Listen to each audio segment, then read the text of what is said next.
Hello my beautiful hammerhead and welcome back to another video. So today we have another faction reaction and this time it's the Kharadron Overlords. The steampunk dwarfs, Germans, because they're so in love with the rules, and yeah, they're the merchant lords of the skies. So let's see what we have here. First of all, again, like always, we have the battle traits.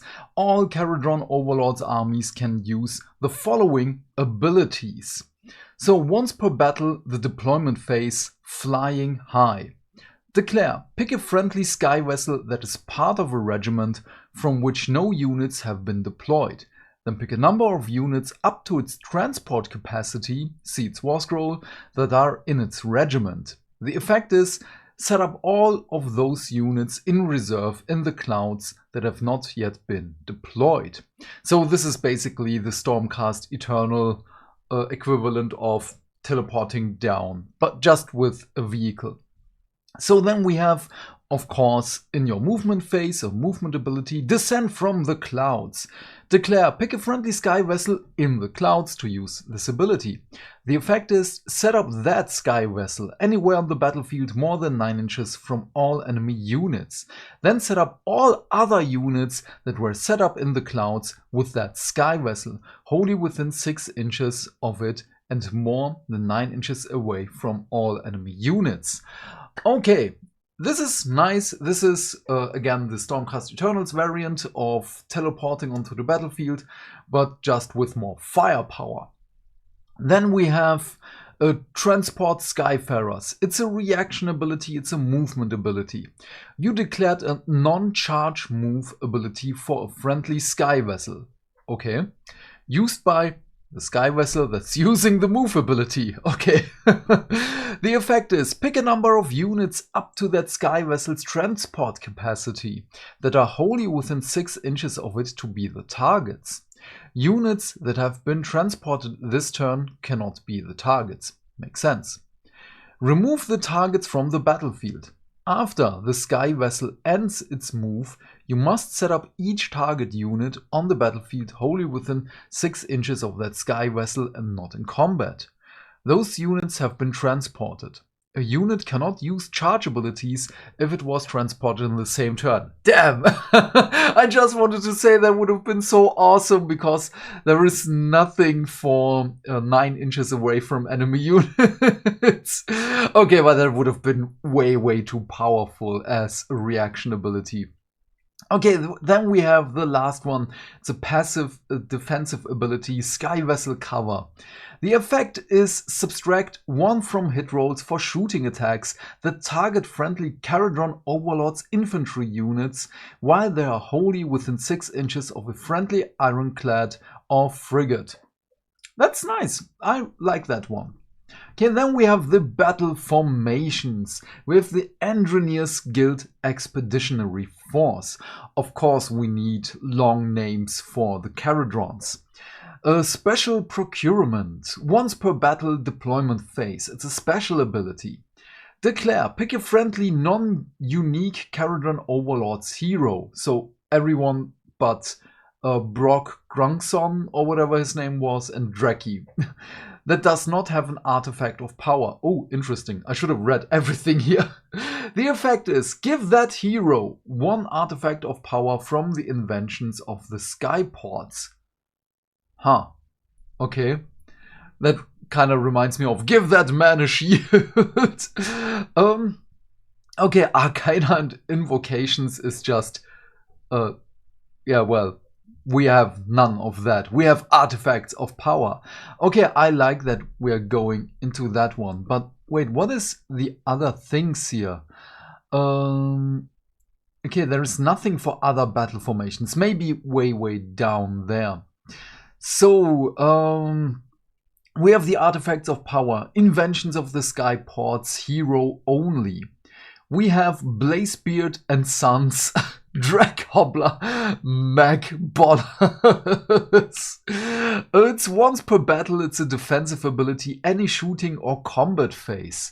Declare, pick an enemy monster within 12 inches of this unit to be the target. The effect is, until the start of your next turn, subtract 1 from the number of dice rolled when making charge rolls for the target to a minimum of 1. Ooh, I like that one. Okay, we have the other one is Celestium Burst Grenade. Once per battle, your shooting phase, it's an aggressive ability. Declare, pick an enemy unit within 12 inches of this unit to be the target. The effect is ward rolls cannot be made for the target for the rest of the turn. Oh no! That is wild. I love both of them. Okay, once per battle reaction, the Voidstone Orb. The opponent declared a spell ability for a wizard within 30 inches of that unit. The effect is that spell is unbound. Nice, auto spell unbound. I love the artifacts of power. They seem like a lot of fun. Okay, but there is nothing else for the other battle formations? Or am I just now glossing over it too fast? No, there is nothing else. Interesting. Okay, well, let's just wait and see what we will get. So, unit focus. Oh yeah, Brock Grongson. I was right with that one. He has 8 health, move 12, save of 3, control 2. His Magnite's Charter can shoot in combat. Otherwise, he has, in any combat phase, it's an aggressive ability, the first rule of Grongson. Declare, pick up to 2 other friendly Skyfarer units within this unit's combat range to be the targets. The effect is, add 1 to the attacks characteristic of the target's melee weapons for the rest of the turn. Nice, so every combat phase, 2 of your other units have +1 attack. Then we have command the fleet once per battle, your movement phase, it's a move ability. Declare, pick up to 3 visible friendly sky vessels wholly within 24 inches of this unit that are not in combat to be the target. The effect is, each target can use a run ability and still use shoot and or charge ability later in the turn. I like that one. And at the end of any turn, it's an aggressive ability, the mustache mounted ether blasters, declare, pick an enemy unit in combat with this unit to be the target. The effect is, roll a d3. On a 2+, inflict an amount of mortal damage on the target equal to the roll. Nice! Our top-headed Duardin in the sky has some nice rules here. The keywords are, of course, War Master, Unique, Hero, Infantry, Fly, Order, Kharadron Overlords, Duardin, Skyfarer. Then we have the Arcanaut Frigate, which is very, very important. We have 15 health, 12 move, save 3, control 5. The Ethershot carbines can be battle damage, but they can shoot in combat. And the Heavy Skyhook has anti-monster +1 to rend. This unit is armed with Ethershot carbines, boarding weapons, it's the melee weapons, and one of the following options. It's either the Heavy Sky Cannon or the Heavy Skyhook. So the Heavy Sky Cannon is more for infantry, and the Heavy Skyhook, of course, for anti-monster. Let's just see the Ethershot carbines battle damaged. While this unit has 10 or more damage points, the attacks characteristic of its Ethershot carbines is 2. So we go from 4 shots to 2 shots, which is fine. Passive, the transport capacity. This unit can transport up to 2 friendly Kharadron infantries. Units with a combined model count up to 12. So nice. So we can have basically 2 times 5 Grunstock Thunderers with heroes in it. Okay, then we have your movement phase, aggressive ability, medium bomb rags. Declare, pick an enemy unit that does not have fly and that this unit passed across this phase to be the target. The effect is roll 6 dice. For each 4+, inflict 1 mortal damage on the target. Nice. So we can presume that the Arcanaut Ironclad has heavy bomb racks with 9 dice or 12 dice.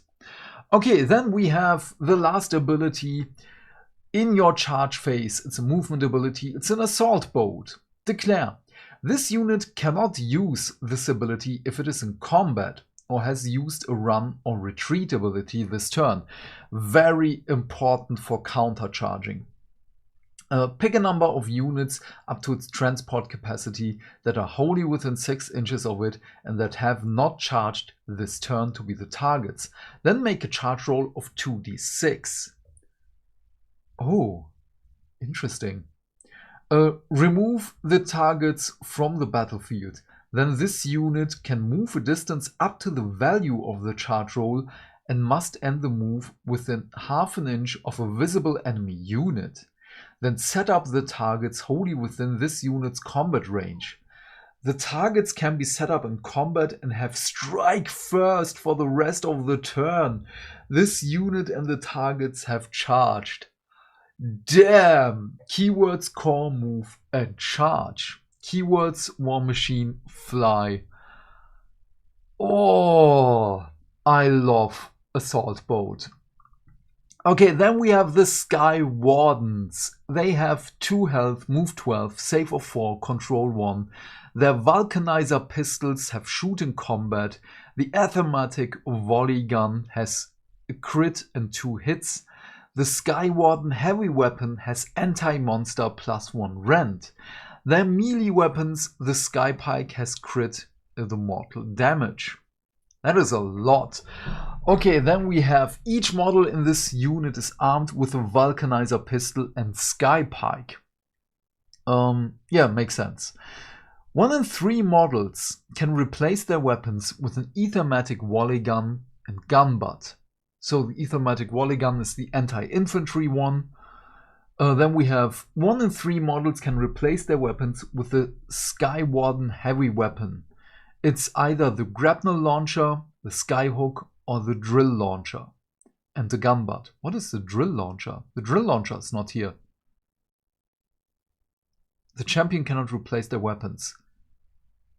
Wait, where is the drill launcher? Is it the end of any turn ability? Timed charges. Declare, pick an enemy unit in combat with this unit to be the target. The effect is roll it d3 on a 2+, inflict an amount of mortal damage on the target equal to the roll. This unit can immediately use the retreat ability as if it were your movement phase without any mortal damage being inflicted on it. Nice! I like that one. But what is the drill launcher? Is it? It's nowhere. Wait. Is that a typo?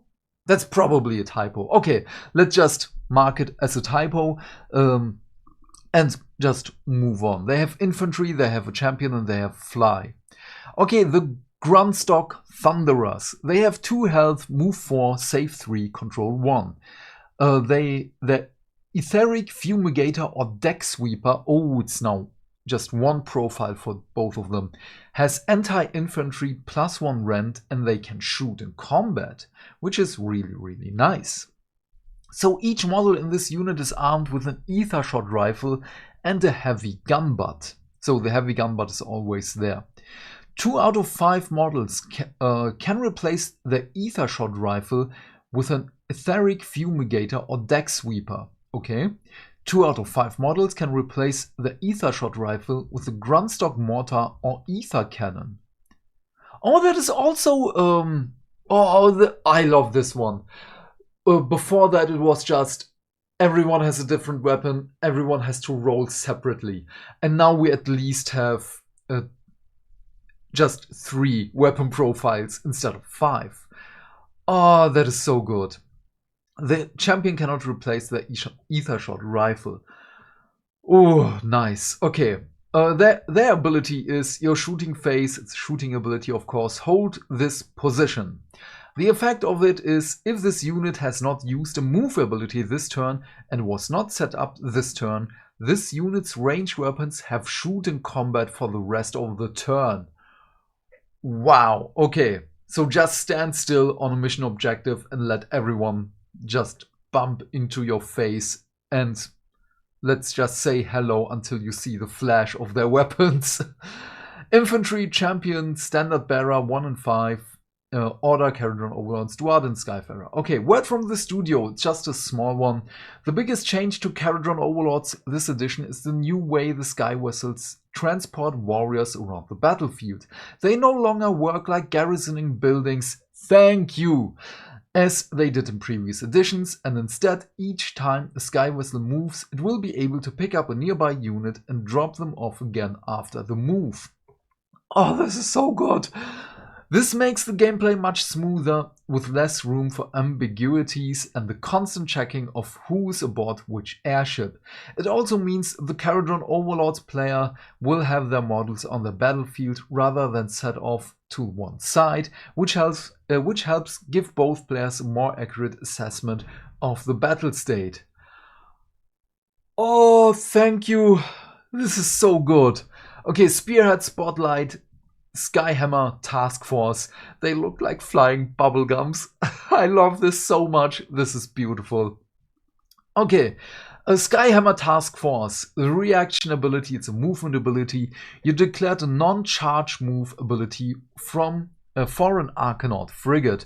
Oh yeah, by the way, we have the 10 not Grunstock Thunderers, the Arcanaut dudes, 3 Sky Wardens, our Admiral, and the frigate. So, yeah, Ply the Skies is the ability. Used by the Arcanaut frigate that is using the move ability. Makes sense. The effect is, pick a friendly infantry unit that is wholly within the combat range of that Arcanaut frigate and not in combat to be transported. Remove that infantry unit from the battlefield. Then, when the Arcanaut frigates end its move, set up that infantry unit on the battlefield again, wholly within the combat range of the Arcanaut frigate and not in combat. Interesting. A unit cannot use charge abilities if it was transported in the same turn. So this is basically just what we already know. Arcanaut Company, that was it. Thank you. So, Health 1, Move 4, Save 4, Control 1. The Privateer pistols have shoot in combat. Their Sky Pikes have crit the mortal damage. So their keywords is of course infantry. One unit has 4 Arcanauts armed with a Privateer pistol and Arcanaut cutters, and 1 Arcanaut armed with a Sky Pike. Okay, so here we have to be careful what they have. The other unit has 3 Arcanauts armed with a Privateer pistol, an Arcanaut cutter, 1 Arcanaut armed with an Ethermatic volley gun and gunbutt, and 1 Arcanaut armed with a light skyhook and gunbutt. So we have a close combat unit, like here. No, is it? Maybe? Is this the close combat unit? No, this is the ranged unit. Okay, this one's on the right. So we have 2 times 5. Interesting. Their passive is Glory Seekers. The effect is add 1 to hit rolls for attacks made by this unit that's charged a unit contesting an objective. Okay, the Arcanauts themselves are hardcore Glory Seekers and excel at assaulting objectives with point-blank volleys from the Privateer pistols before following up with few quick chops from the Arcanaut cutters. They are relatively fragile, however, and without the reinforcements keyword, they are vulnerable to focused attacks and fast skirmishers. You'll need to rely on the frigate's mobility to pull them in and out of combat. Ooh, how? If you fancy a change from all this Duard and Discourse, fear not, our faction focus series continues tomorrow with the Diabolical Disciples of Tzeentch.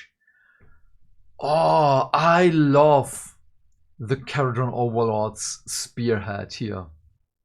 Because now I have to admit, I already know that the Sky Wardens have the same rule with going out of close combat without taking mortal damage. And the frigate and the admiral also have some fun abilities. Oh, Spearhead looks so good. I can't wait for it.